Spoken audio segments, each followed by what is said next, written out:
April May June এই 3টা মাস হচ্ছে pre monsoon, March April May এই 3টা মাস হচ্ছে প্রি মনসুন। তো প্রি মনসুনে সাধারণত বে অফ বেঙ্গলে সাইক্লোন তৈরি হয়েই থাকে প্রতি বছরে, তো এবছরও তার ব্যতিক্রম নয়।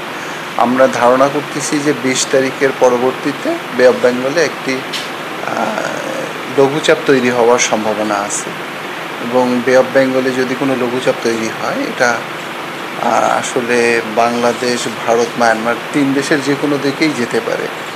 তো আসলে এখনও কোন দিকে যাবে বা এটা কোন স্টেজ পর্যন্ত যাবে এটা বলার মতো পরিস্থিতি এখনও তৈরি হয়নি।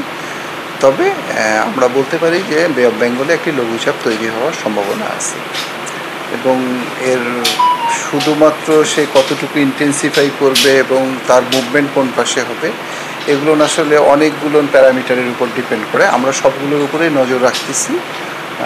এটা যখন তৈরি হবে এবং তার পরবর্তী অবস্থাগুলো আমরা সময়ের সাথে সাথে আমরা অবহিত করব। সাইক্লোনের জন্য যে প্রিপারেশনটা এটা কিন্তু একটা ব্যাপক প্রিপারেশন এবং অনেকটা ব্যয় সাপেক্ষ, কারণ এর সঙ্গে অনেকগুলো জিনিস সংশ্লিষ্ট থাকে। তো এই জন্য আসলে যে পূর্বের থেকেই বলাটা অনেকটা কঠিন, এবং সাইক্লোনের মুভমেন্টটা আমরা এত তাড়াতাড়ি এ সম্পর্কে কোনো কিছু বলতে বা এত তাড়াতাড়ি বলাটাও আমার মনে হয় ঠিক হবে না, ঠিক আছে। তবে এটা সময়ের সাথে সাথে দিক পরিবর্তন করে, আবার অনেক সময় দেখা যায় যে খুব দুর্বল হয়ে আমাদের উপকূলে আঘাত হানে। তো অনেক কিছুই ঘটতে পারে, ঠিক আছে। ফলে এই অনিশ্চয়তার মধ্যে এত তাড়াতাড়ি আমার মনে হয় যে মন্তব্য করাটা সমীচীন হবে। আমি 24 ঘন্টার আবহাওয়ার পূর্বাভাসে যেটা বলা হয়েছে, ঢাকা, চট্টগ্রাম, ময়মনসিংহ, সিলেট এবং খুলনা বিভাগের কিছু কিছু জায়গায়, রাজশাহী, রংপুর এবং বরিশাল বিভাগের 2-1 জায়গায় বৃষ্টি অথবা বজ্রসহ বৃষ্টিপাতের সম্ভাবনা আছে।